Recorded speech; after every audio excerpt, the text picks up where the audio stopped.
Imagine getting picked on when you were small or being a nerd. Then turning up, leveling up in the gym, and becoming the most sought after cosplayer in the culture. That's what Hellspawned cosplay is. That's what he did. That's our guest today.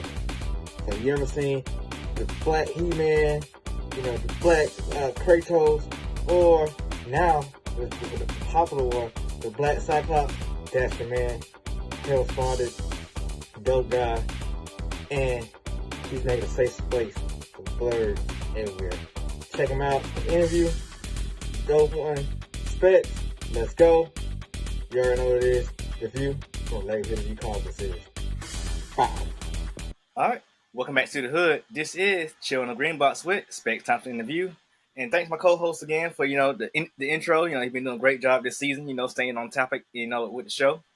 But today on the show, we got Demetrius Holt, Hellspawned cosplay. What's going on, man? What's going on? How you feeling?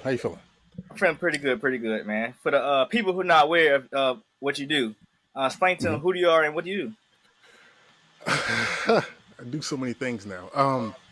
Well, I guess by trade, I'm an electrician by the day, and why I'm here is because I'm a cosplayer that was able to gain enough attention and traction on one cosplay, then turn that into several other cosplays, and now I am able to say that I'm a producer, a writer, and a mini actor, and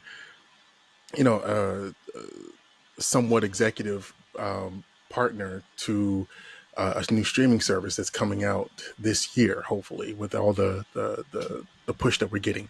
And right now, I'm also the founder of an organization called Blerd and Powerful that focuses on not only promoting Black-owned comic book conventions, but also the mental wellness of Black nerds online and in person, because it's kind of rough out here to be Black and just be a nerd, I swear. So I'm doing what I can to help, since I'm in the position to help. So might as well do it. That's dope, man. That's dope. Well, glad to have you on, man. I'm glad to see you. It's more behind the man than the cosplay, or in your case, more behind the man than the visor. Yeah, man. But love that Cyclops. Yeah. But with that being said, I'm not quite sure where you're from, but are you familiar with the green electrical boxes in front of neighborhoods? Yes. So back in the day, did you hang out with them, chill with your friends? I mean, no, because I'm from the DMV area, and like in Maryland, the electrical boxes are actually underground. Oh, so okay. That's where the services go. But no, I know exactly what you're talking about. Though. I've seen them. All right. So yeah. So where are you from? I'm from Augusta, Georgia, 2 hours away from Atlanta. Yeah. Okay. That's yeah. Some down south shit. So like so I guess it's some down south shit. Yeah. We used to chill at them. From doing all the episodes of my podcast. I realized it was a communal thing because typically there would be like the bus stops we go to anyway as children. So we just go back to the same bus stops later on, in afternoons or on the weekends and hang out with your friends and meet up. So Right. During that time, you just casual type thing. So I just developed my show around that same concept because I've been on a lot of podcasts. A creator get on and they talk 2 hours about whatever they're doing, and people have no reason to support them or don't know anything about them. So I developed my show so people learn about the creator and learn more about them so they can follow them, support them on everything they do. Cool. All right. Mm-hmm. So my show's got 4 different segments, all based around that same little idea and about comics and music. And the first segment is called Breaking It Down. Because when you was on that, well, not you, but when we was on that green box, you break down the concepts and ideas and whatnot with your friends. So right now I can break down your brain so people know more about you. Okay. So right here, these are like 3 random questions that I don't got like a generator for that just make up. So the first question is, what's one toy that your friends always had but you never could get it back in the day? The one toy that my friends always had that I could never get. It was the Game Gear, the Sega Game Gear. I was a Nintendo Game Boy kid because the batteries were better. The battery life was better on the Game Boy. But to see someone play a game in color the way that they were, that, I guess I'm dating myself right now. No. I'm pretty sure you might be younger than me, but I don't know. Oh yeah, I know. I don't know. I'm 39 years old, my guy. So yeah, you got me by a tad bit. Yeah, do that. Yeah. So yeah, yeah, it was the Game Boy Color. I mean, the Game Gear, the Sega Game Gear, because I would see people play Sonic and what else were they playing? I'm not sure if they're playing. And it was that Cage Fighter game. Remember that? There was a few games that it's vague, but people would try because you could never play the game for longer than like maybe 15, 20 minutes because the batteries would die so quickly. I think my cousin, they had like a charger for it. Like he like stuck it to the wall. Like it was like let it ride. Like, and then that's because I was on the bus when I would see people play it. But I had my Game Boy and I was all on like Dr. Mario or even like just Tetris. I was on the puzzle games back then more than anything else. But yeah, it was a Game Gear that I wanted, but it just didn't make sense financially or practically. Of course we didn't have the money to buy it back then, but like going back and looking at it, they was expensive. Like even yes, for they back were. then, yes, they were real expensive. I was like, man, shoot, even the console games, like the Genesis and the Super Nintendo games were running about $70-$80. And it wasn't until we got to PlayStation 2 when the games kind of got like normalized at like 50. Yeah. And then when they went back up to 60, people were crying about it, but then they accepted it for what it was. But yeah, that because they were justifying the fact that it was like $70-$80 because it was a cartridge. Yeah. There was a lot of data that needed to be put into the cartridge. But when it comes to like these discs that was on PlayStation, whatever, it was like, oh, these are cheaply made. So yeah, we can make them for like 50. We can sell them for $50 or whatever. Yeah, so, yeah. I remember those discussions very vividly. I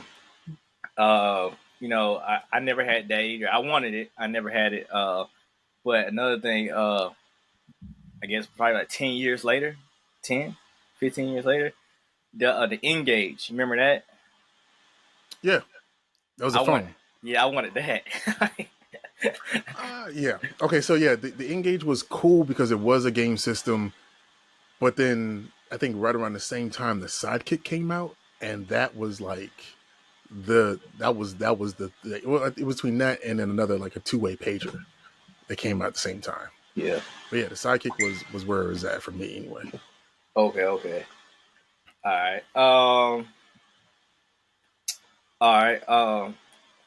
Sorry, I ran out. So, what was the worst trip you took growing up?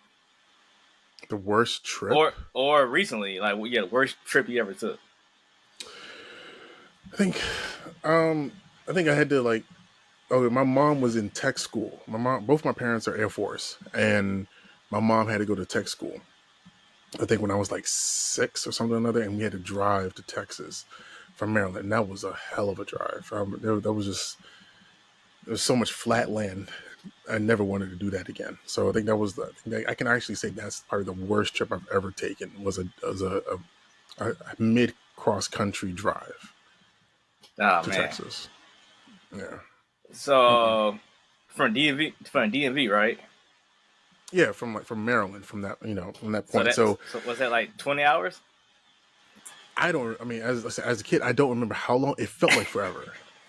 I don't even know if it was like Fort Worth or what, or was it Lackland? It must have been It had to have been Lackland Airfield Base.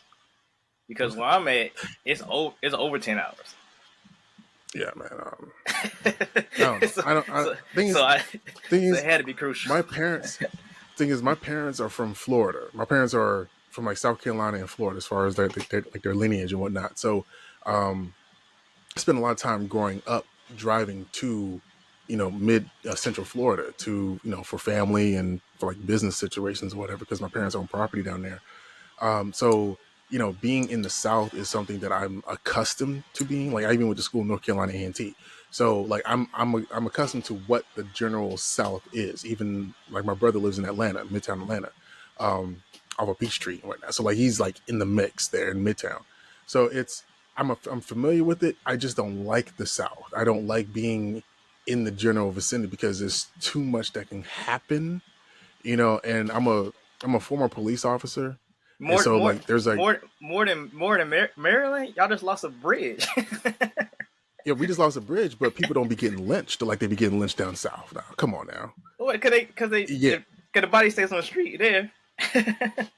I mean, and hell, like I live on the opposite side of Baltimore, so yeah, you can call it Bodymore land, but at the same time, that's not getting lynched, my guy. Mm-hmm. That's not needing a green book, in order to navigate the sundown towns down there. I mean, we've got them up here too, but and then like the red states are just not. They're not it right now. Mm-hmm. There's too much that's happening, especially under this whole Trump situation, for people of color to be really comfortable. If I'm being completely honest with you, you know what I mean? Just ask Ruby Freeman, So that's. I could have a whole conversation about that. Go ahead. yeah. But I think I being here, I grew up with it, so I see it but don't see it. But one time on the road, I think it was in, I don't know if it was Kentucky or somewhere in Tennessee, when I definitely got the whole whites only vibe, because we went to some restaurant, some like comfort food restaurant type thing, and like. Cowboy, cowboy pistols on the hip, like just everybody get quiet when you walk in type of stuff. Like it was spooky. Like I don't think we even ate. I think we like ordered food. We was like, you know what, let's leave because we might have some in our food and back somewhere. Yeah, no. I mean, and the thing is like I'm not afraid of like confrontation, but there's more that I have to be concerned about now as a father, as like the head of household type deal. Like I gotta be able to come home, and if I put myself in precarious situations all the time, then I'm not really showing my own personal growth as an adult and someone who has people that depend on them. You know what I mean? Yeah. So, I when I was in my 20s, then it was just me. Then I don't have a problem like rumbling or doing some extra things in order to get some things done. But nowadays it's just if I'm not trying to take the road of least resistance, I'm trying to take the road of what makes sense for what my situation dictates right now. So I just remove myself from a lot of situations that could be precarious to what my livelihood is now. You know what I mean? Yeah. Makes sense. All right, my last question for this segment. The ice cream truck pulls up. What ice cream you picking from there? Anything with chocolate chip cookie dough in it. Chocolate chip cookie dough. Yeah, anything with chocolate chip cookie dough. But see, things that I'm not even sure if ice cream trucks have something with that nowadays. The PPE loan, upgrade these ice cream trucks, man. They got everything now. Oh, okay. Or the PPP loan. I mean, listen, you get it how you live, son. That's all I can say. I get you. Yeah, it was one truck down here. They had hot food on it too. So like they had like the little hamburgers, hot dogs with the ice cream and stuff like that. Nice. Yeah. It's full service. Yeah. Full service. I guess competition so high, but I ain't know ice cream yield that much. Like you buy some ice cream wholesale and get a truck, like sell it $2-3, like you making real money.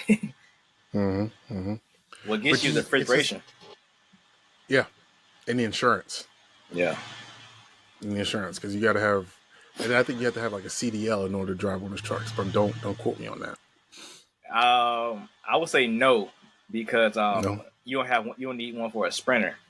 So a Sprinter is bigger than an ice cream truck. So okay.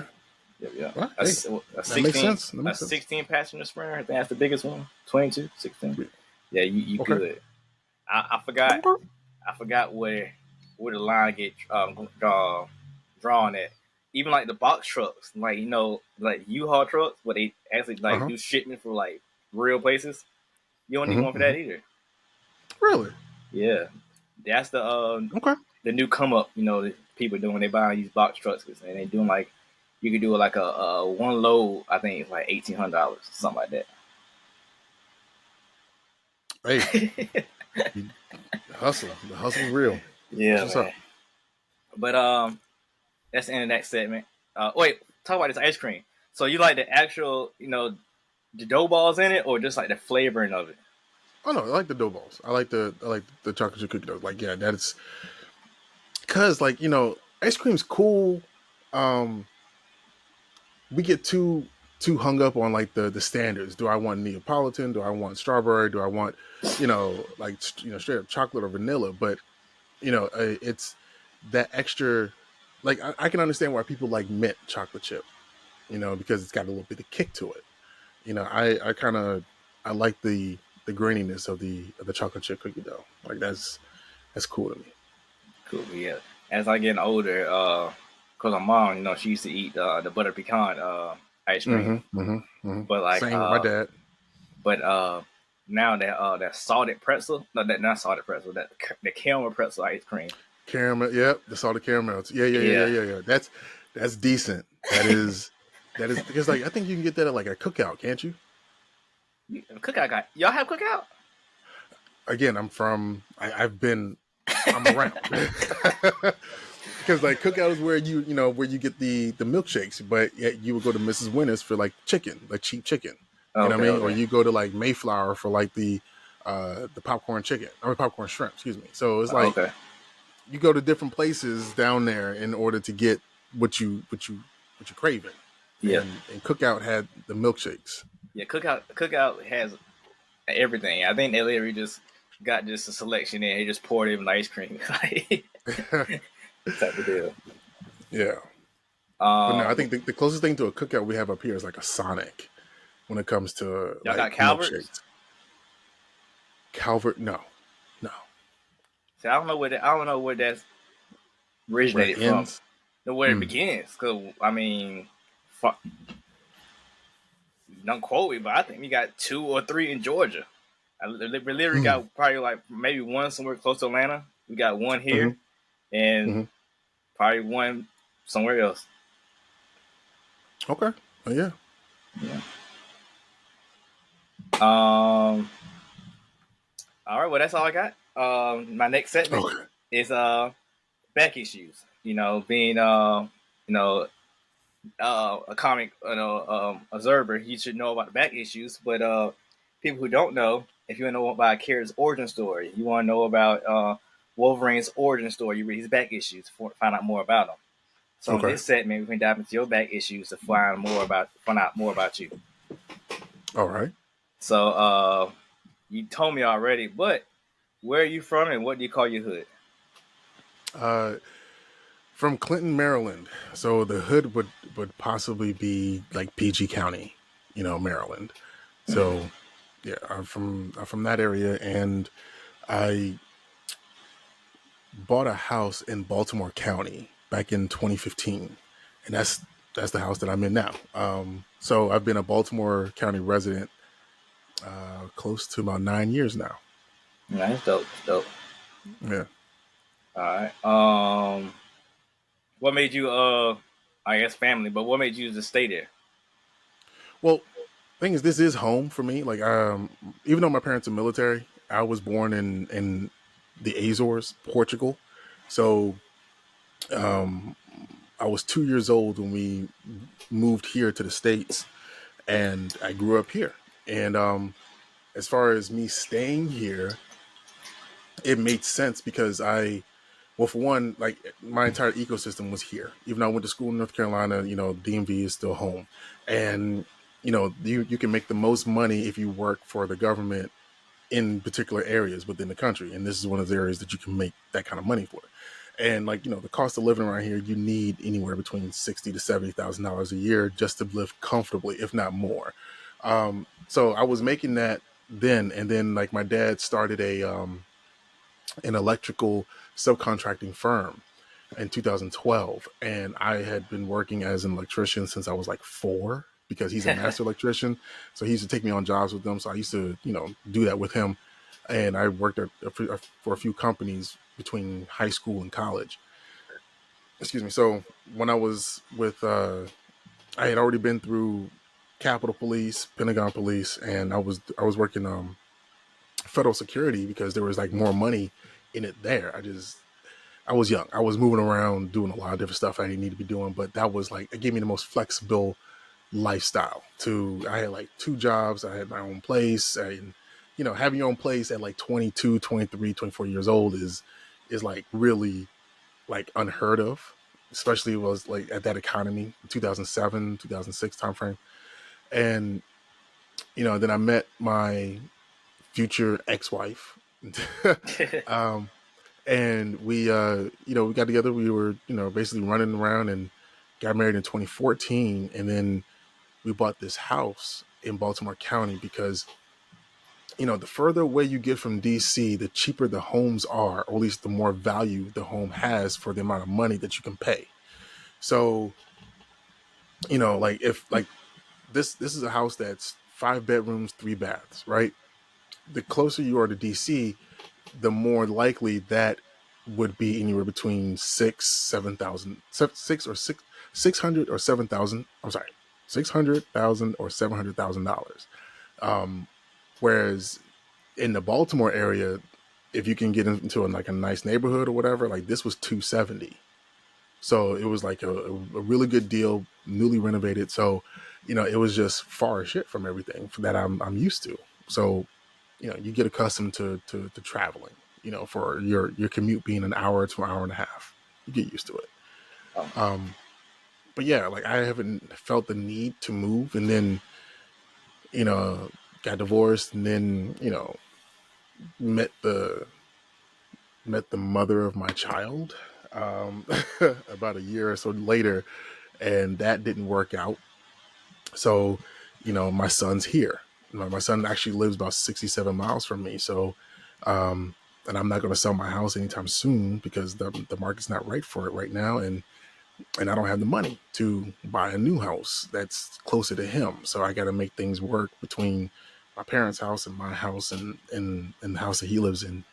And that's what I've been doing for like the last 4 years, is just making it work, trying to get more time with him, trying to get, situated to the point where, I can move on with my life in a meaningful way.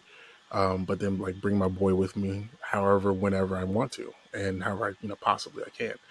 So with everything that I'm doing with Blerd and Powerful and my connections with the cosplay community, being a hub for a lot of Black interactions here in this area, it serves me well to be here, because it feels like I'm like in the central location for things to be like a mover and a shaker, and to, if I need to travel, I can do that. Like one of the best networking places for me is like San Diego Comic-Con. I go there and it's like 5 days of straight gas, talking to any and everybody I possibly can, and then like having, going through interviews, and then, making connections that last throughout the next year to the next 2 to 3 years, and,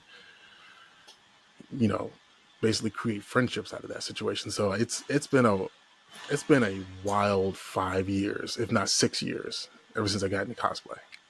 Okay. All right. Speaking of cosplay, what comic book TV show or comic book related TV show got you into comics? Into comics? Yes. Well, my mom.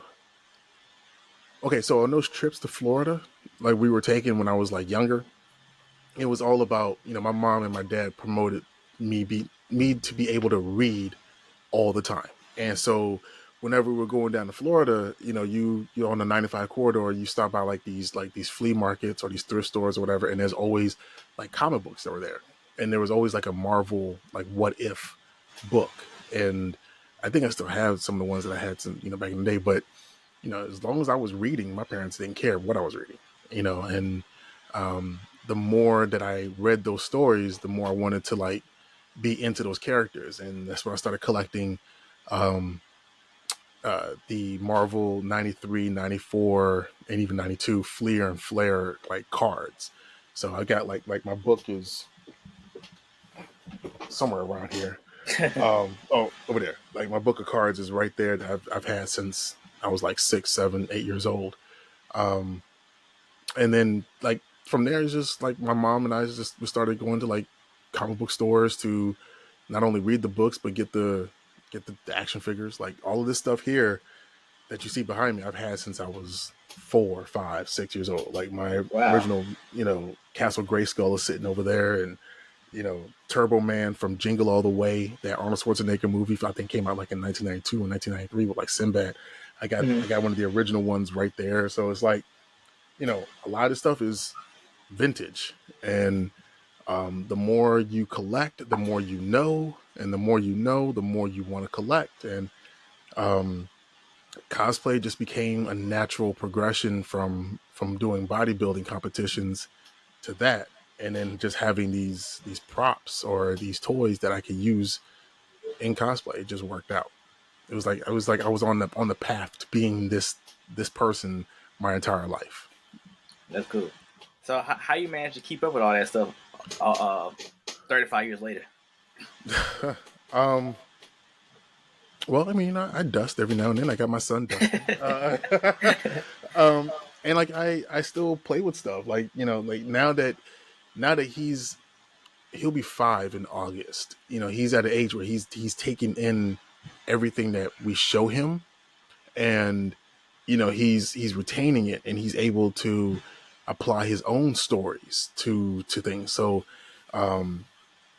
even though I myself have always collected the Power Rangers, like all the Zords and stuff, right? Yeah. Like that was the thing that I collected.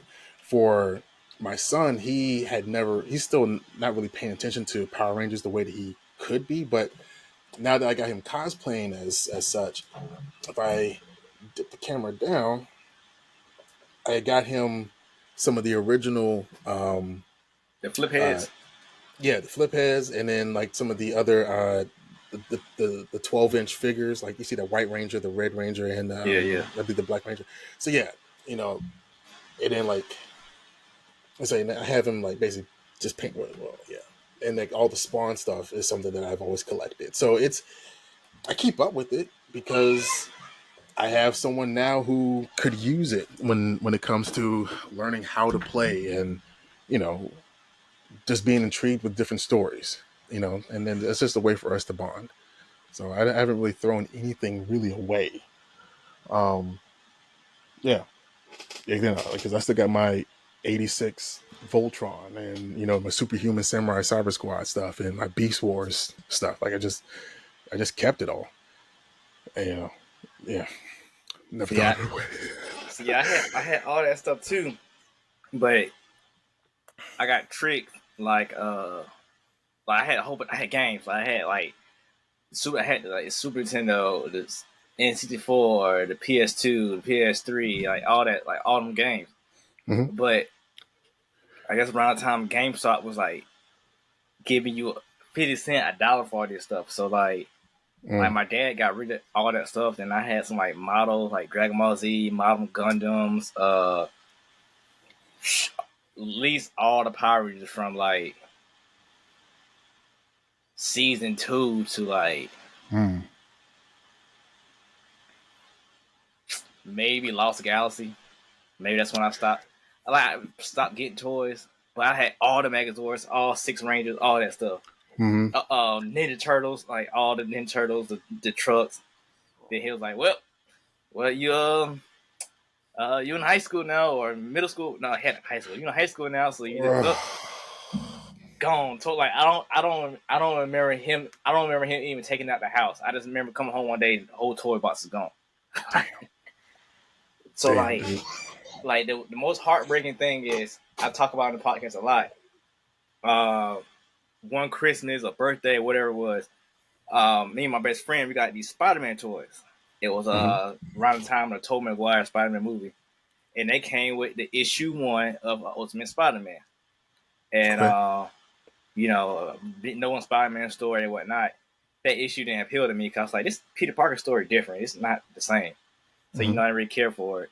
And the toy was just like it felt like some, flea market toy, but it was a toy. Mhm. But if I had both of them books now, that could be a whole down payment on a house, But see, the thing is, would you give it up though? Because like, But it's two toys. My best friend, he didn't want his, so I ended up having both his.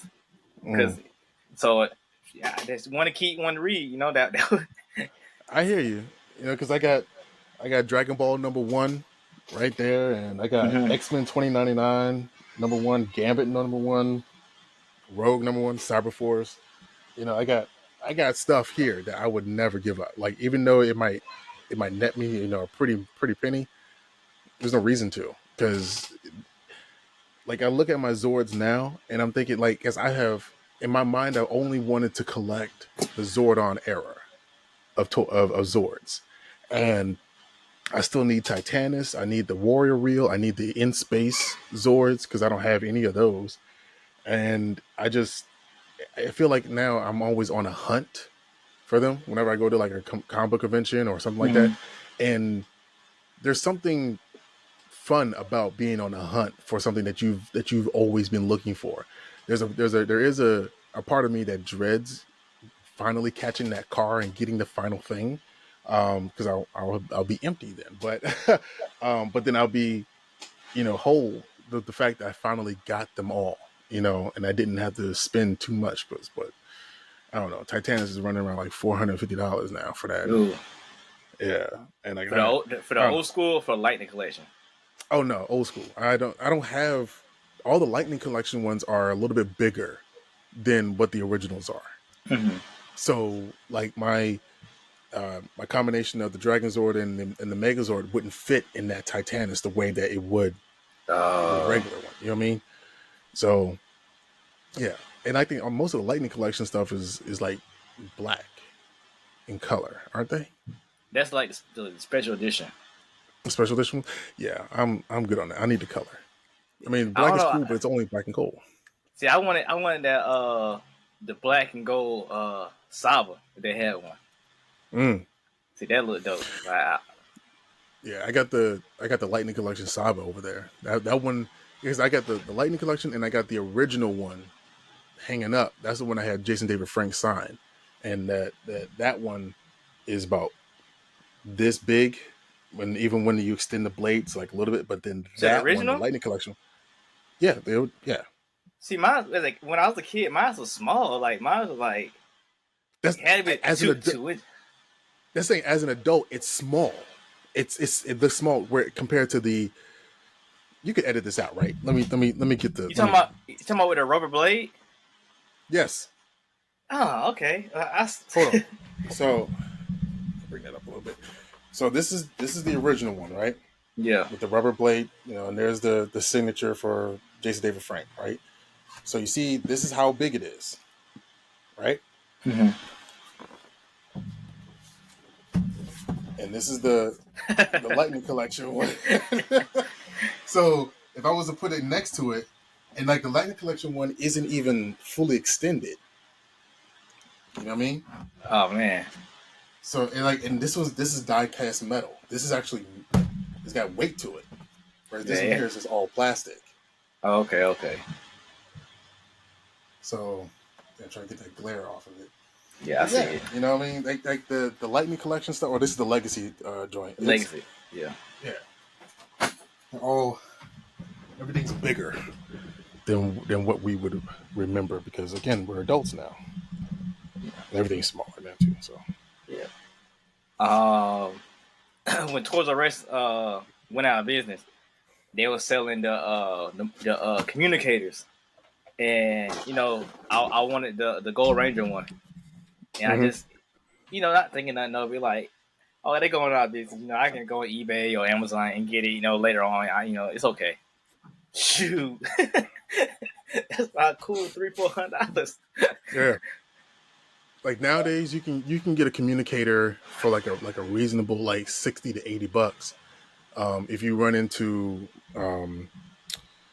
Walter Jones or Karen Ashley, like they'll at like at San Diego or even at Ranger Stop, they'll be selling them.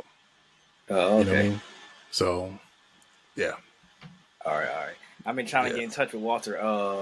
So definitely gonna hit him up for one of those. Um, Music. Are you a music lover? I not immediately. It's for me. How can I say this?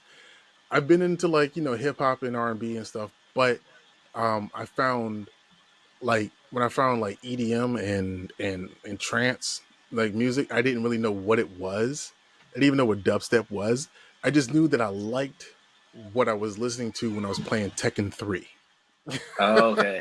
No You know, mind, no ears, no nose. yeah. So between that and then Tekken 4 and then when it came to Tekken Tag Tournament and like that whole soundtrack was ridiculously good. You know what I mean? Like that's what I was like. That's what I started leaning into. And now, I listen to like the only time I really listen to music is when I'm like working out at the gym, and it's I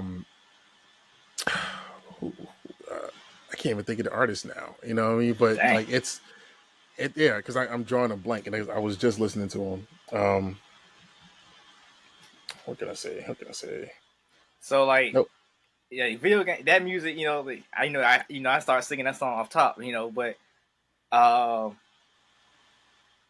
it was Dance Revolution for me. Okay. Yeah, like Tiesto or Calvin Harris or Okay, the Glitch yeah. Mob. You know what I'm saying? That kind of, I don't even know what you would call it. Like anything that you get like on Monster Cat. That's So what I would be listening to. it's weird now because like that would be like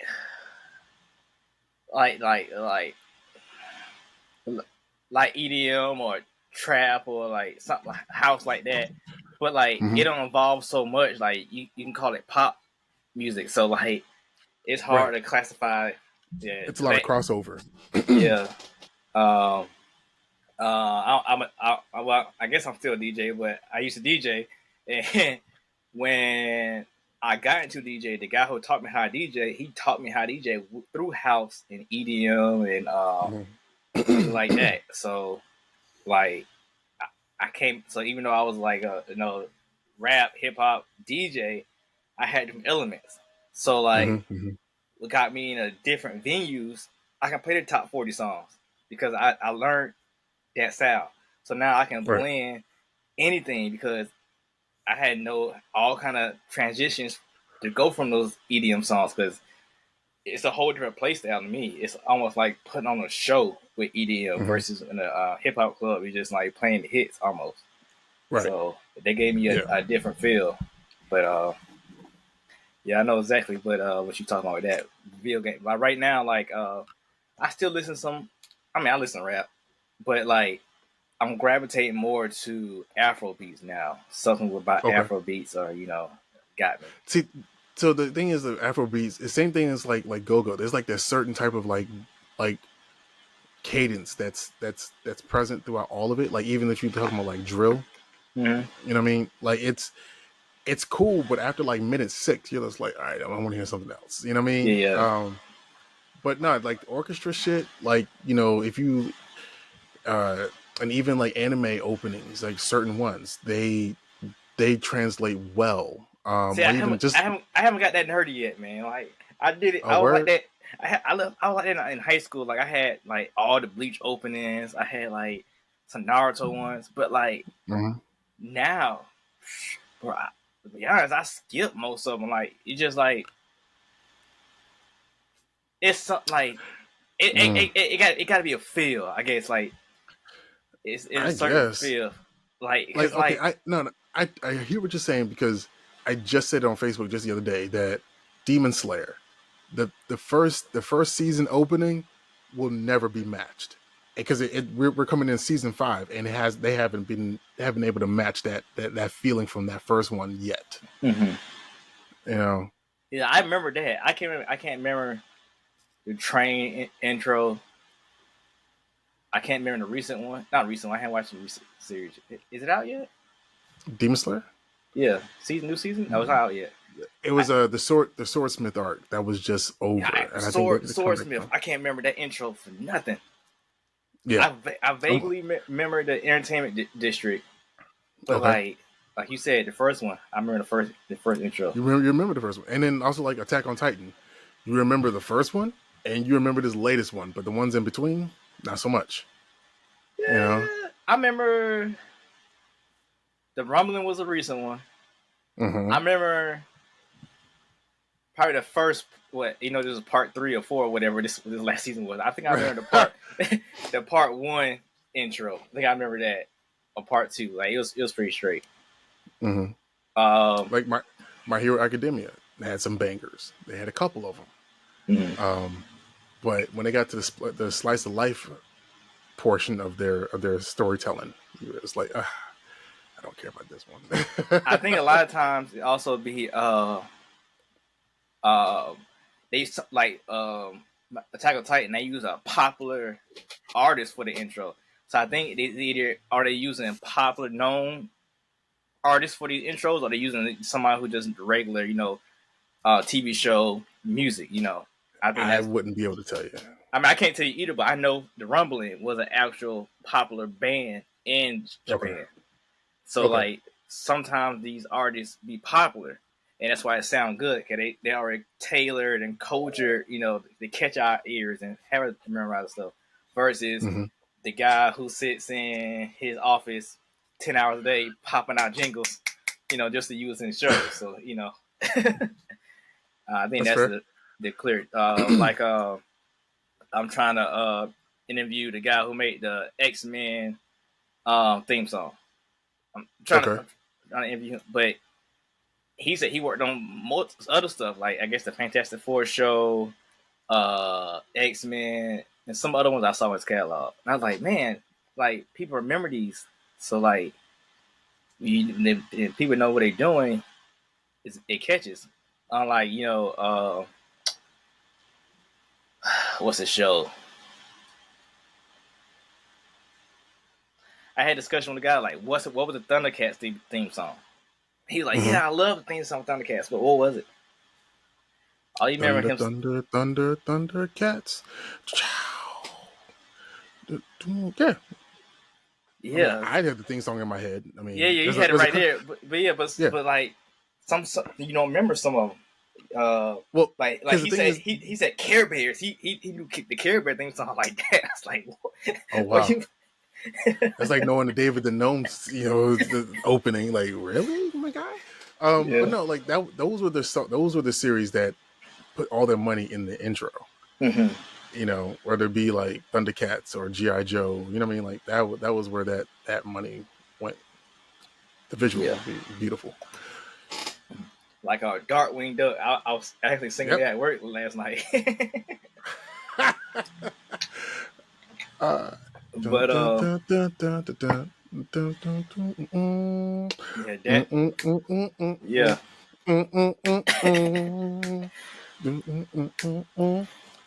it's some bops. But like, if you go back, those artists was like seasoned artists making them songs. Versus, like I said, the jingles. So like, people want to research. You can probably like cultivate, out which ones is which. But yeah, I think that's what's going on in Japan, because I think Japan's like 20 years behind us music wise. Like I think they're stealing our shit though. yeah. I think they just got out of the boy band era, so I guess they would be in like 2000s era, 2010 era right now. Music wise. So that's why we're hearing it now. We're like, oh man, that go. Compared to like the Yu Hakusho intro that had more like an 80s vibe. And people like it now because music repeat itself. So it's the same thing. Oh yeah, Yu Hakusho intro was dope because in a recycled, that era of music is not hot again. So now the song's hot again. Right. That makes sense. Yep. So last question this series. When did you find out that you was a nerd growing up? When I got beat up for wearing X-Men t-shirts. Oh man, heartbreaking. Yeah, like my fandom was comics and like Greek mythology and all that stuff. And I was 1992. I was 7 years old. Yeah, seven, eight, yeah, second grade. Yeah, I was not welcomed on that bus, and I had to deal with it. So, but see, I was fortunate, one, like, all of my bullies really beat my ass when I was in second and third grade. Man, get your So, hands up, man. hey, and that's the thing. It got me to the point where I did start going to, like, I was in Hapkido, I was in, like, martial arts, and I started playing football and, Pee Wee, and, like, I was starting to do things that would promote a bigger body.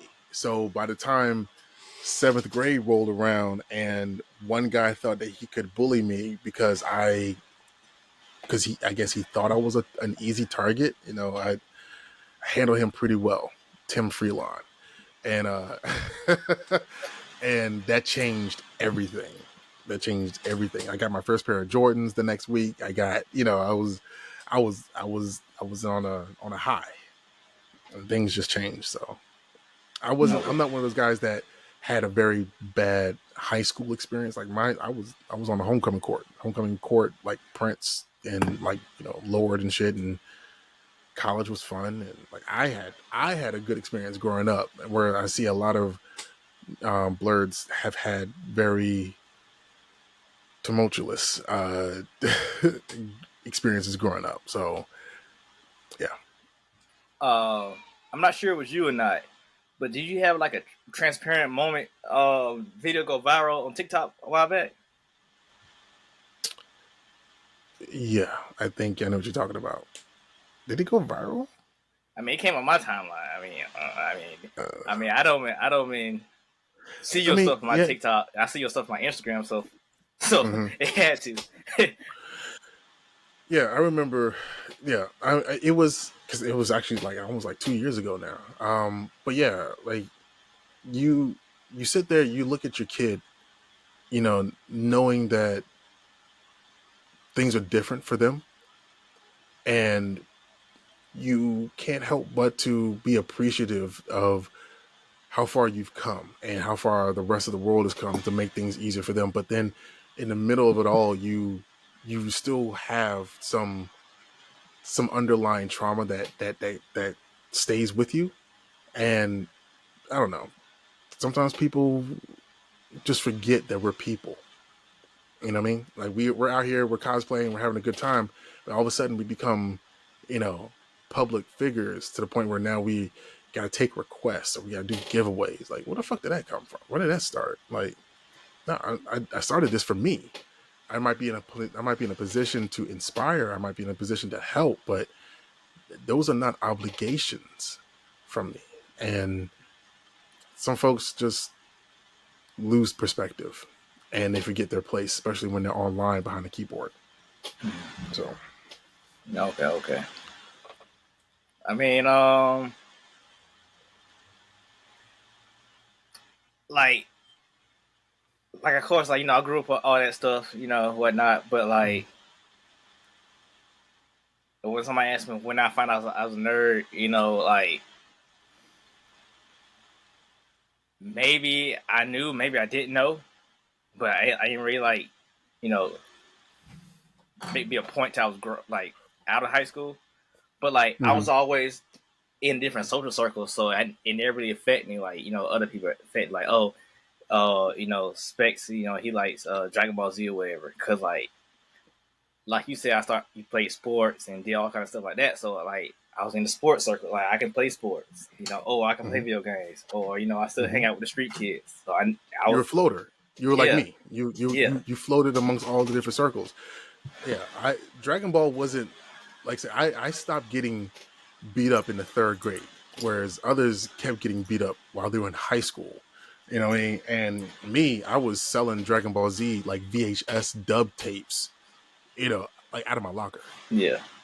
Like, I was copying tapes that I bought off of eBay. Mm-hmm. Like, I tell a story, like, one guy I grew up with, he was always, like, the nerdy, quiet, didn't have a girlfriend type thing till he got grown. And I hung out with him, no problem. And people, like, would talk about him and stuff like that, and I thought it was crazy. But then, like, whole 360 moment, you get in college, and he has a whole grow lab in his in his dorm room, and then you never expect he be the one who do it. Just a lot of kids. I can go with the table at lunchroom where everybody's rapping at. I can go. Well, I definitely didn't sit there and hung out, but I can go talk to the kids over there with the Yu-Gi-Oh mat and whatnot. Playing Yu-Gi-Oh at the table.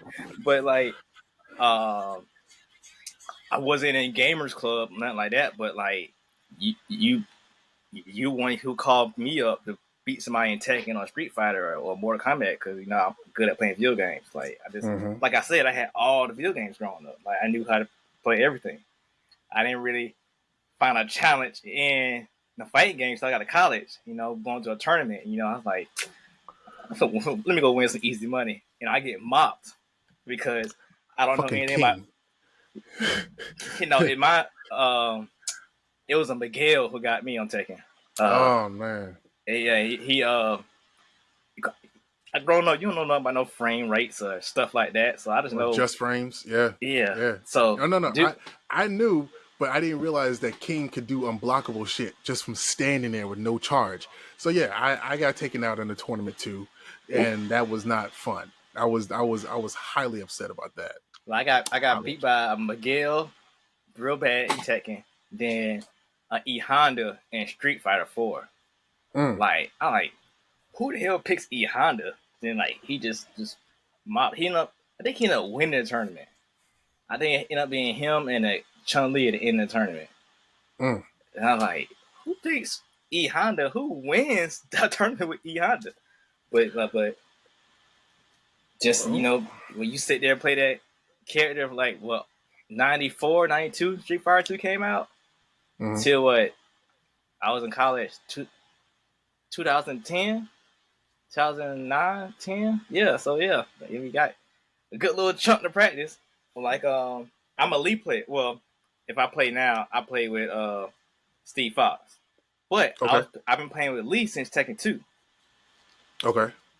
Really? Yeah. I don't know. I don't know why I picked Lee. My mains in Tekken are Kazuya, Paul, Brian, and sometimes Heihachi. Bless you. Bless you. But yeah, I used to play with Jin before he went straight karate. When he was still playing with the Mishimi style, I was with Jin for a while. But then like his devil trigger or devil trigger, this devil may cry. His devil version of him like just screwed up a lot of his flow for me. So just couldn't do it. But yeah, Kazuya, Brian, Paul, Heihachi, and Steve are like my main like 5. I did mess with Raven for a little while, but then he became really complicated. All over the place with the flips, and like if I want to do that, then I'll just play with like Fei Long or something like that. But no, those are my solid 5. Yeah, Bruce. I played with Bruce. Bake and Harangue. I played with them. June. I was real good with June. Have you played this newest Tekken? I haven't got it Yeah, yet. I've had all of 2 hours to play it, and once you finally get to like the final stage, you end up playing through different styles that mimic everyone that you just named. So it's dope. It's dope that you can pull certain elements out like that. That's cool. I gotta get it. And I played King of Fighters growing up, but I never played Fatal Fury, and that game's coming out recently, so I'm gonna try my hand at that. But I never was a big King of Fighters fan. My cousins, they play, Capcom vs. SNK, and that's why I got my good feel of it. But like SNK just felt weird to me, and ironically, my girl has a Switch. I always sucked at Smash. Killer Instinct. Oh, Killer Instinct. Yeah. Yeah, and I finally beat the game that a couple days ago. Like 30 years later, I could never do combo. I could never figure it out. Like I always got beat by computer. I never could figure it out. Then Mm-hmm. last weekend, I beat the game with Cinder. I was like, man, it's that easy. I'm a Fulgur guy. Oh yeah, Fulgur is kind of dope to me. yeah. When everybody started playing Killer Instinct, I kind of just hid in the corner because I knew I was trash. I didn't want nobody to know I sucked at it. Just backed up. Know your limitations. Yeah. But that's in the segment. I'm finna go to the meat of the interview. It's called the hotkeys. In comics, hotkeys be key issues. When a new writer, new artists get on board, a character get introduced, or nowadays a storyline becomes a TV show or movie. So this part of the show is gonna highlight things you do, or things you want people to know about you and what you do, from stuff that I read about you or stuff you brought up during this interview. Okay. With that being said, you talked about it a lot. I'm gonna bring it up. It was Blerd and Powerful. So so that's something you started or something you're a part of? That's something I started. What made you start it? Well, me being in this area, I have access to owners of conventions. I'm friends with them and whatnot. So Jason over at J1Con, Hilton at BlerdCon, I hear they talk to me about what's going on with them financially sometimes, or what's going on like Jason during that time period. He and his wife were taking out their life savings every single year in order to fund their convention, for J1Con. And, they just had their second kid at that time. So I was thinking like, damn, like that is harrowing. That's scary, being broke and having to gamble all of it on people coming and buying badges and such.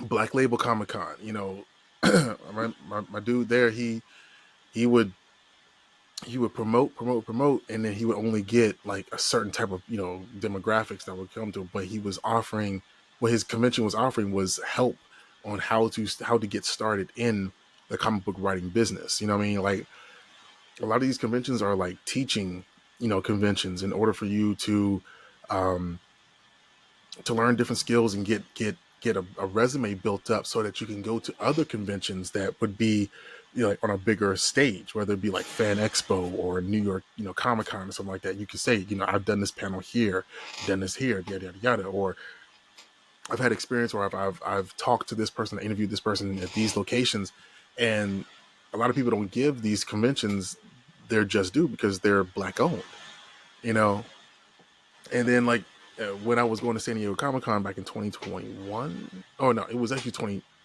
was before the pandemic hit. I think it was 2019, and I went to this party on the yacht, on the WB yacht. It was called Blerd and Bougie. And, all the CW stars at the time were there, between like the Legends of Tomorrow and like Black Lightning. And, like it was real Black. It was real fun. It was real, like, that was like the only like real Black representation that was at San Diego at that time. So, I eventually got in. There's like a whole story about how I got in close with the people who organized that. And that roundabout way is how I met Aldous Hodge and Mark Bernardin. And then there's like my circle immediately expanded into the entertainment realm when I started talking to people at San Diego. But when I was trying to find different ways to get these Black conventions more notoriety, more investors to look at them, or, people to help them build their financial coffers, it became increasingly difficult. And so I just started thinking, well, I need a brand, I need a name to go behind it. And if I'm going to supplement Blerd and Bougie, then it needs to be something that is business oriented, which is, in my mind, Blerd and Powerful, because you're not only trying to empower Black nerds, but, by thinking about and trying to highlight their work that keeps getting stolen on TikTok by white folks. But you're also trying to highlight Black-owned conventions as well. So Blerd and Powerful, it's not only an affirmation, but it's a dedication. It's a declaration.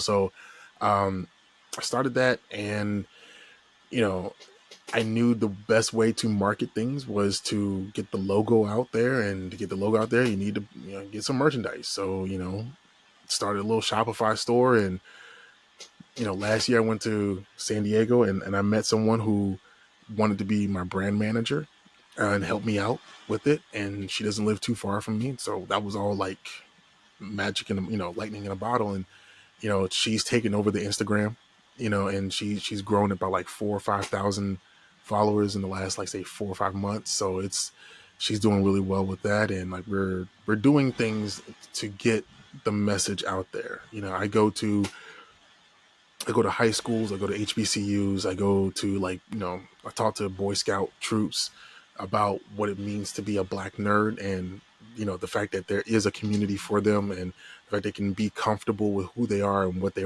want to be fans about, with people who have like minds.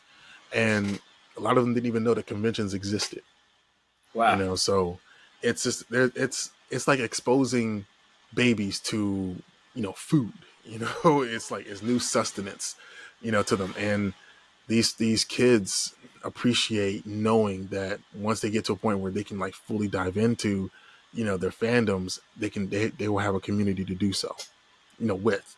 So it's like an ongoing process, and we're trying to find ways to, like I said, highlight these Black conventions. Like right now, I'm the only comprehensive fundamental list of Black owned conventions in the country. If you go to blerdandpowerful.com, that is the only, like, if you Google Black owned conventions, Blerd and Powerful comes up. Because now I think we're up to like 31 or 32 listed. You got by state. Urban Nerd Con. You heard that? Okay. Yeah, I'll be down. All right. Yeah, we're starting to ramp up our promotional situation for Urban Nerd Con, because not only will I be down there with Blerd Station, but Blerd and Powerful will be down there as well to talk to the people, interact, and basically generate some content to have out there for that positively represents the Black nerd. So yeah, we'll be down there. I haven't been going to too many conventions, but the concept that he had for that convention was great about what he called it, con bucks. Is that right? You know what I'm talking about? Books? Bucks. No. So what he's doing, so as a vendor, or if you're part of the convention, whatever you got going on, you donate, I think it was $25. So that money goes to the kids. So the kids get whoever passes or whatever, right? And they have enough to go to 5 people. I don't know. I guess $5 each, maybe how it goes. But it's for kids to go to a convention that, like you said, don't know about conventions or never can afford to, and be able to purchase something at that convention as well. Okay. So I thought that was a dope concept that he came up with. It sounds familiar. Because you're talking about Roy, right? Yeah. Roy and I, we speak infrequently, but we speak enough. Yeah. But yeah, but listen, we're gonna be doing what we can, because I think last thing he told me about was like the BOGO has gone to like, I think maybe like $60. But yeah, what I mean, like it's still a really good deal for all of what he's got going on. So, yeah, he's ramping it up, and I see the drop. I was kind of sketchy of it last year, with it being canceled and whatnot. I was like, oh boy. But talking to him and seeing what he got going on, I like okay, I'm glad I stuck around, to be a part of it, because boy. Yeah, that's something else. A lot of people are really skeptical of like Black owned conventions, because we don't have the support that normal white conventions have, so folks get really skittish when they think about like the Universal Fan Con, or most recently ChromaCon had an issue where the venue canceled on them, and they canceled on them, and they started telling the guests that were hotel, like they didn't tell the convention owners. The Hilton didn't communicate that to the convention owners. They communicated that to the guests that were staying with them, that the convention was no longer going to be at the hotel. Wow. And that was like, it was like 2 days before the convention happened. It was scheduled to happen. So it was a scramble for them to find a venue. And all that money is wasted. There's going to have to be some lawsuits. There's got to be some lawsuits, but I thought what's going on in my city is crazy. For years and years and years, we had one convention I knew about, okay. in Augusta. It's called I forgot what it was called before. It might have been called Augusta Toy and Comic Festival or whatever. But now it's called Joe Fest, the official, G.I. Joe convention. Oh. Always been around like for years and years and years. But, some out of towners came in and seen that, Augusta Con is not, bought or used, so they trademarked the name and tried to sell it to the guy. The guy didn't want to buy it from him, so he said, okay, well, we just gonna run a convention. So they start running their conventions on top of theirs. So Wow. I could talk bad about them, but I went to the anime version of it and made some pretty good money, so I can't really talk too bad about them. But in June, that's normally when Joe Fest happens.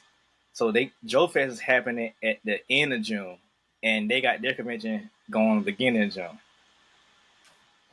So if you like, it's like a straight competition, and like the folks that tried to buy that bought the trademark, they white. Yeah. Well, everybody's white, but one's from the city, and one's from New York or Chicago, somewhere out of state. Just got money and doing whatever. But if let's say you want to be a part of the convention, right? Mm-hmm. You will type in Augusta Comic Con, right? Because the city I'm in and the convention. Which one are you gonna pick? Which one looks like the correct one? Then you be like, well, let's go to the one that has Augusta in the name of it. So you'll pick that one. So but it's dirty. Yeah. But hey, like I said, I went to the guy brought up he was gonna do an anime version of it, and I guess he dragged his feet. So the out of towners they did one in January. I went, whatever. Let me see what's going on. Let me stop being a sucker and and try it out. And I sold out all my books, so I can't complain too bad. But the line was literally like, my one of my friends said probably a 2-hour wait to get in. Just because I guess we have nothing like that going on in our city, so when it does happen, it was a big deal. But 2-hour long line wait to see what maybe 40 vendors, maybe if that. With no, I think they had the guy who played Goku in the Ocean dub and Frieza, maybe something like that. Just 2 voice actors, and that's it. Yep. Yo, cosplaying. What? Well, let me talk. Let's talk about staying in the same realm. Black nerds. So, like I said, like me and you got 2 different viewpoints of the black nerd thing. So his hearing you talk, you still speaking about like it's hard for the black nerds and show them they got community. But when I look at things, I feel like it is more safer for them now than it was like I guess when we was growing up. But you say it's not. It's still the same. No, okay. So as far as being accepted and folks knowing that we exist, you can't help but to thank the Marvel movies for that. You know what I mean? Because that helped facilitate the idea that people can be, fans of something that was comic book related and it not be weird. The stigmatism or the stigma of having, of being an anime fan still lingers because people still make jokes about poor hygiene because that's still a thing for some reason. People still smell. People don't wash their clothes the way that they should for some reason. That's dumb. So, like I said, there's levels of understanding, and people want to reach out and work with the nerd community in general because it's a moneymaker. So yeah, like it's fine. It's lucrative now. As to back then, it was just something that we did that was like super weird. So it is better. But as far as like the black nerd and being able to just exist in a space and being your own person, with the internet being so big, is also really, really small. So you have black nerds that have issues where white racists come and say the nastiest things possible to them, that make them feel like, that that the only thing about them is their skin color, and they can't be a fan of fictional characters, or being told that you can't cosplay a certain character because they're not white. Like they're not. I mean, they're Japanese. They're not Caucasian either, my guy. So why are you defending something? Why are you trying to have some level of ownership on something that isn't even yours either? They're not representing you. They just happen to have a fair skin tone. But like those are the types of things that are happening where it's not safe, because folks are starting to get more and more acutely aware of what their mental capacity and mental health looks like. And when they don't have access to, like, therapy or a real friend or something like that, then they make choices that could be detrimental to their health. So we're trying to just be as positive as possible and let people know that, that these nerds out here are having a good time. They're intelligent. They will clap back. Like these are not your granddaddy's nerds or your grandfather's nerd or your dad's nerds at this point, where they can just be beat up like it was in the 80s. Like this is not where we're at. Yeah, like that's what I was getting to, because I know you done seen the memes of like the anime nerds and the hood dudes, shaking hands, the one community, stuff like that. Like I like you said, like I know dudes that sell drugs and listen to like anime intros all day long, like to like stuff like that. My age group probably was the beginning of that, but the definitely younger crowd after me was like the Naruto crowd. Like, Wait, when did you graduate from high school? 2008, 2009, 2009. Mm-hmm. Yeah, after y'all were the ones that were running through through the hallways with your arms back and shit. No, it wasn't. No, it was great. That was so. We had, well, not me. the headband thing was just not coming in. Mm-hmm. So I watched. If anything, they was wearing the Full Metal Alchemist stuff. If anything, but like I watched the original Naruto. Mm-hmm. Like I say all the time, like around when Shippuden came out, that's why I started like dating girls, going outside, doing all kinds of stuff I ain't supposed to be doing. So I missed out on that whole wave of anime and stuff like that. But the headbands were just coming out then. The arm back hand thing, that probably like maybe the summer in between I was in college or whatever. Because when I went to college, I definitely seen it in college. Like it was weird to see it in college. Like college was like I told you before, the tournament thing got me. But then I seen the nerdy kids in school, but the college when I started, the true nerds, like the nerds that like went to the matinee or the private school, was not mingling with regular people. Like I seen them, like, oh my god, this was the people that people talk about, like these people. Like that's when I started seeing the arm the back thing, or like they still wearing like the dinosaur button down shirts and stuff like that. That's when I started being aware of that, and like that's when I started seeing the social groups, because like I said, I grew up playing the games and hanging out with basketball players and stuff. So I go to the game room. I think it's all cool. I'm in here. I'm gonna play the game. Take my turn. And I start seeing how I guess I feel like I fish out of water, but how I wasn't that deep and nerdy as I thought it was, because I didn't live and breathe that stuff. Like I guess I had an out. Like you tell me Kingdom, I can tell you the Kingdom Hearts lore front and back. But like, I think I even had I had the shirts, Kingdom Hearts shirts. I wore that at college, but I even had Sora's necklace at the same time. But like, nobody around knew about that. But the kids in there knew about this what I was wearing. Um, I had the Power Ranger, alpha calling thing on my phone for text messages. People thought that was Kim Possible. Saying, no, that's Power Rangers. What are you talking about? It ain't no Kim Possible. Had many debates about that, but that's when I started seeing the difference between that and I just seen like it was a different culture. But but one thing about cosplaying, and I'll go to what started cosplaying after this. But I went to MomoCon first time. That's when I really seen it's safe, for to be the black nerd or whatever, because I seen a lot of things that I never would have thought I was seeing. People feel 100 like full front lace front wig, cosplay costumes, with dudes wearing that and just all kind of characters, just free, carefree. It's okay, no one's gonna judge me type stuff. And I'm like, wow, like I would never thought, and all types of people, dressed up as, no judgment free zones and all that stuff. Like that's crazy.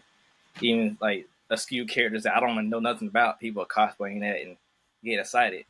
Even my girl, she don't watch anime or barely know about comic books and whatnot. We dressed up as King and Diane from Seven Deadly Sins, and she was surprised that people recognize her, even though she had a costume. I think she had a wig, but just people she was amazed. Like, damn, people knew who she was. Mm-hmm. Yeah, so it opened her eyes to it too. Like, but yeah. But talking about cosplaying, what got you to start cosplaying? I got a divorce. What?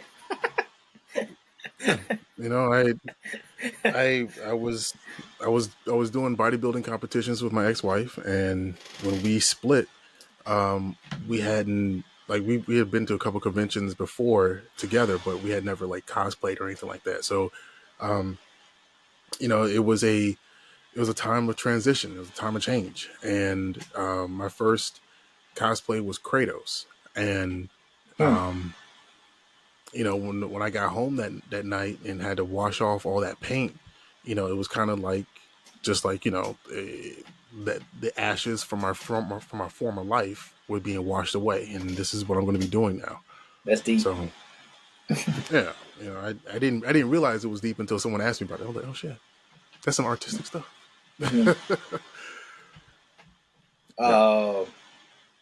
So I mean, I obviously seen you just do the Cyclops, but so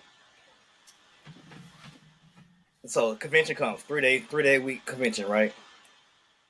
Is it costume changes throughout the week, throughout the days, or how does it work? What do you mean? I mean, like you go to you go to the event, you go to San Diego Comic-Con, right? For them 3 days or whatever. Are you the same character every day, every hour, or are you switching throughout the time there? No, for me, I am. It depends on what I need to do when I'm out there. At least for San Diego. Actually, that's the answer for every convention. What do I need to do when I'm out there?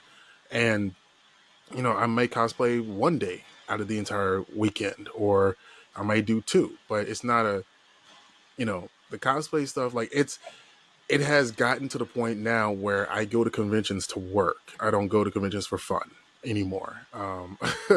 And it's not. It's like, some people, like a lot of people go to conventions to get certain type of like exposure, to, be in this highfalutin cosplay that they think looks really good, and to take pictures and all sorts of stuff. Like me, I find ways to turn it into an opportunity to get people together or do like a photo shoot or something like that. Or use the cosplay in order to make a point, what I mean? So like, I move on my own beat. I don't do the normal things anymore. Like shit. Like now I can be at a convention that's 3 days for all of 6 hours in one day, and I'm done for the entire week, for the entire weekend. I just don't hang around anymore. But when you first did it, you did just be just lingering around for the pictures. yeah, you do what you can to get out there, and like you don't realize that you're trying to get the exposure until you're on the other side of it. You know, like damn, I was going to every convention and trying to get this new cosplay, be seen in this one, be seen in that one, not for and maybe it's a little bit for like clout, but then at the same time, when you're doing it for fun, when you're doing it for the artistic nature of, "Hey, I wonder if I could pull this off, or I wonder how closely I can like honor this character, then your motivations are completely different than someone who is trying to be cos famous, and people trying to turn cosplay into a 9 to 5 job, which there's only like maybe 3 people in the world who've been able to do that. You know what I mean? And not one of them is black. So yeah, no, like people have like lofty dreams as to what they can do, what they would want to do, but the reality is, you go to these conventions, you're supposed to be going for yourself. If you're not in a position to make a difference as far as like the initiatives that you're a part of, or things are there, or the businesses that you can help start, manipulate, whatever, then you're going to these conventions just for fun. And if you try to do anything else other than that, you're going to fall flat on your face. And when you were saying 9 to 5 job part of the cosplaying thing, is that when the booths come in play? What do you mean the boots? The booths. Oh, boot. Yeah. No. So when I say 9 to 5 cosplay, like people try to create content around the cosplays all the time, and like there was a time, especially during the pandemic, where people were trying to get as many cosplays as possible so they can do different skits for TikTok and try to get try to go viral and all sorts of stuff. Excuse me. And live off of doing cosplays, or get people to sponsor them to do various cosplays, or what I mean, like there's any number of ways to try to make money off of cosplay if you work it. But you have to be an extrovert, and doing so as an introvert means that you have various barriers and obstacles to get through, especially like through like seasonal depression. You know what I mean? So there are a lot of people who want to do this thing that aren't equipped to do it, and it requires being able to take photos. It requires being able to go through interviews and having a quick wit, or, not having a lot of dead air. Like there's a lot of like social skills that do not seem to accompany a lot of people who want to be public figures. And so they find themselves to be, lacking where others are excelling, and they can't figure out why. Okay. So, yeah, I mean, it is an in-depth analysis that can go into all of this stuff if you sit back and just pay attention.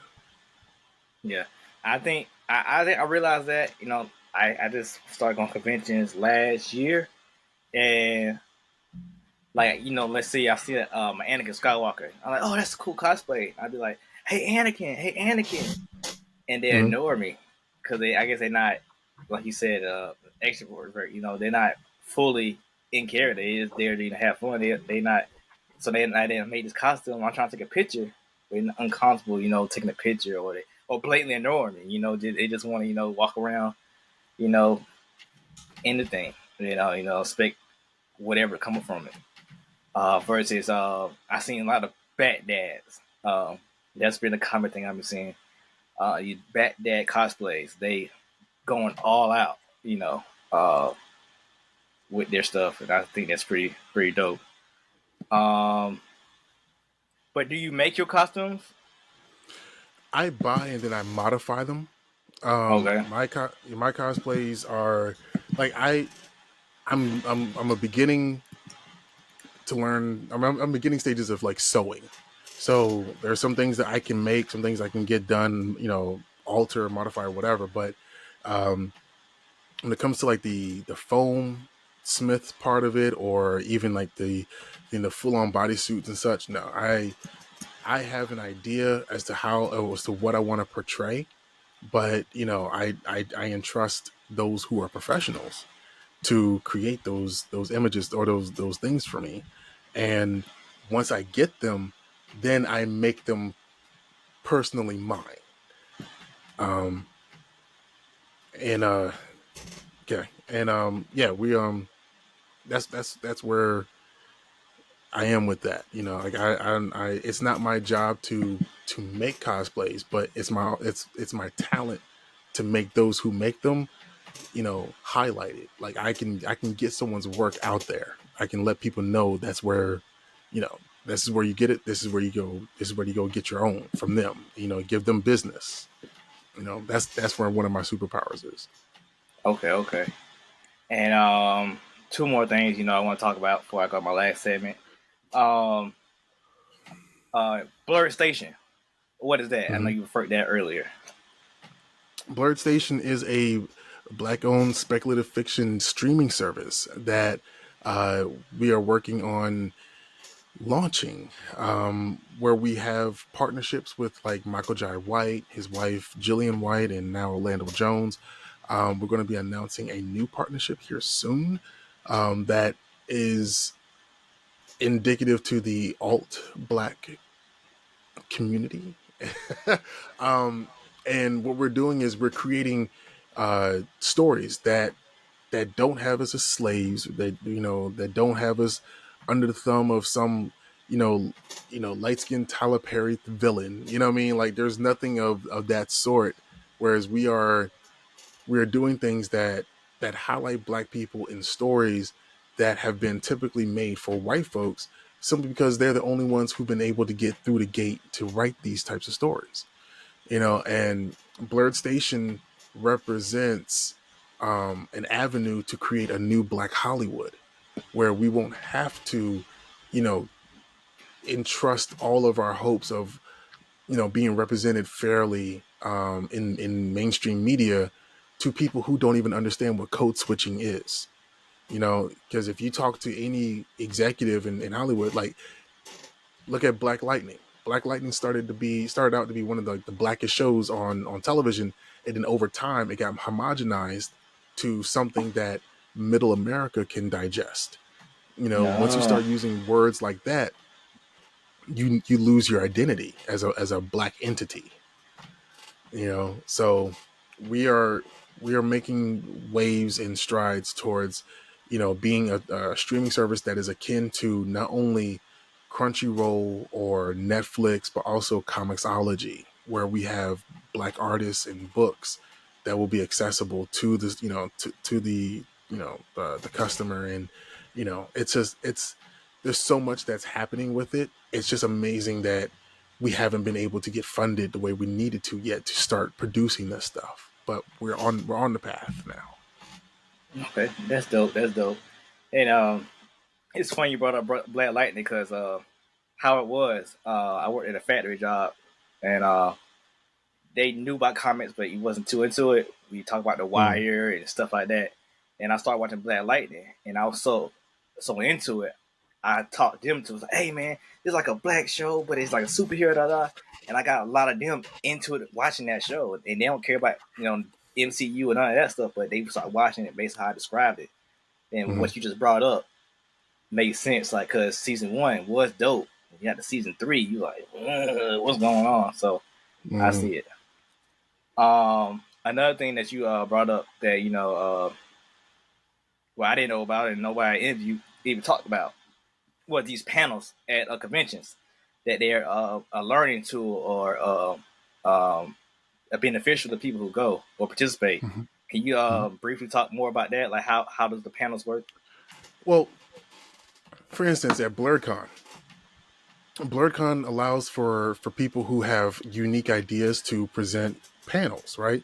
But you have to go through the process of pitching that idea, and you're more than likely able to get your idea picked up for a panel at BlerdCon than you would be at like Fan Expo or New York Comic Con, because those are those are venues that want semi-professionals to do panels, to host panels, right? So BlerdCon allows folks to not only get their panel experience in, but they let them work out the kinks of said panel so they can present that at a larger venue, and um, that's that's something that a lot of other conventions don't really focus on as much as BlerdCon does, because they really do take pride in, you know, the panel schedule that they have and the diversity of it, and you know how useful it is for the con goer. So I think that's one of the things that makes BlerdCon unique, other than the fact that it has the name recognition that it has, and you know it's good fun. You know what I mean? Yeah. Okay. Well, that's all. I believe that's all I have. Go to my last segment of the show is called "Digging Through the Crates." You know, another dope meaning term. You know, in comics, you know, you dig through the old, you know, what if Marvel books, you know, from back in the day, Mm-hmm. as well as the music. You know, you get some samples, you know, from some EDM house music and whatnot. So I'm just gonna comb through some stuff from this interview so the people can take home something. Just thinking. I mean, I can't really comb through nothing really. This interview is pretty solid to me, but just to be said, everything you have going on and what you do, like what do you see your not your stopping point, but like the end goal of what you're doing? You know, with the Blerd station, the Blerd and Powerful, like what do you see? Like, okay, now I made what I'm trying to do solid. Now we can go from there. Now, like what point do you see that it work out? What I would like for Blerd and Powerful to be is the actual resource hub for all the Black conventions within the country. I mean, we kind of are already. Like we are in a position to help facilitate communications between conventions where they don't know how to reach out to certain folks or whatever, or you know, got new conventions popping up like Urban Nerd Con, where I was able to put them in contact with some other folks that you know could help them out in some ways. But being a source or being a nexus for Black conventions in the country is something that I would love to be, because you have certain other entities that do that for, let's say, WonderCon and San Diego Comic Con. You got Left Field Media. They kind of run all the things that's happening with like Fan Expo, whether it be Fan Expo Chicago, Fan Expo Philly, Fan Expo Miami. You know what I mean? Like they run those things. They share those resources. And for Black conventions to thrive, there needs to be a central hub to help them facilitate, you know, larger venues and you know crowd, and not just crowds, but just like larger ideas than what they may be capable of at this point. Because you got your conventions that only have one day to exhibit, you know, and they're in a gym as opposed, or a multi-purpose room, as opposed to like a hotel or a convention center. So I mean, so that's where I would like for that to go. Blerd Station, I would like for Blerd Station to be as big as, you know, Netflix, Hulu, Disney Plus, have that many subscribers. We're popping out content, you know, as frequently as they are. And then we move on from not just Blerd Station, but, you know, we have other stations that we would like to release. So when you think about it realistically, when we're offering these, you know, the first 100,000 subscribers to Blerd Station, we're offering them like equity and ownership within the company itself. That valuation of the company grows with every subscriber and with every move we make to expand our influence. So if you have multiple stations under our belt, that affects the 100,000 people who first joined in on the Blerd Station, and those people are getting paid based on the growth of the company. So, you know, it's when I say we're paying you to entertain you, that means that over time, when we hit these membership milestones, you could get like a random check of like $7,000 just into your account. You know what I mean? Like that's just one of the ways that these big number investor situations work. And we're trying to eliminate or we're trying to create generational wealth for those first 100,000 people. You know, so that's something that is near and dear to our hearts, is to just try to get Black folks out of the gutter, you know, that believe in us from the jump. So Okay, that's where we're going with that. that's dope. That's dope. I probably definitely have to get with you at a later date, because I thought about doing something for my city. You know, Black nerd wise. Don't know where to start. Definitely have a capital for it, but I got the clientele and concept for it. So be probably linking up with you for that. Before I let you go, I just want to ask you where you get your name from. Well, Hellspawned? Yeah. Well, I didn't know that the cosplay community had a community. I thought I cosplayed and I thought that was it until people started hitting me up when they started finding that I was like that Kratos or I was that Sub-Zero. And they said that, in order for you to be a part of this game, you got to have a cosplay name, you got to have a cosplay IG, you got to have all this separate stuff so that you can run business for cosplay. Of course, these are the people who are the typical clout chasers. And so I didn't know any better. I was like, all right, fine, cool. Like, how was I going to do this? I am a fan of Spawn. He's the only character that I've got tattooed all over my body. And so if I was going to do these cosplay things, then in my mind, I was like, well, I want to make sure they look so good. It looks like I made a deal with the devil. So that means that the cosplay would be Hellspawned, and I was like, okay, that works. Hellspawned cosplay has a Hellspawned cosplay because I have a Spawn like suit, from the movie and stuff. So it works, so that's where the name came from. Okay. It's kind of make sure that it's like a mental check for myself to make sure that I never half-ass anything, that I always full-ass it. That's dope. That's dope. All right, well, conversation been great, man. Great vibes and everything. And when people want to follow you and all the programs you got going on or learn more, what can they follow you in? Mm-hmm. Well, first and foremost, you can go to blerd.and.powerful on IG. That's where we're at for that one. Or even go to blerdandpowerful.com. Okay? blerdandpowerful.com not only has the store for the merchandise, but it has the comprehensive list of Black-owned conventions called the Green Book. Then as far as like my Instagram is Hellspawned_cosplay, or you can find me on TikTok at Hellspawned. Anything else other than that, if you Google Black He-Man, I come up. The Men's Health article comes up. Any number of other interviews come up as well. So I'm not hard to find if you're looking for me. All right, that's dope, man. And appreciate you coming on, man. It was great. Oh, thank you for having me.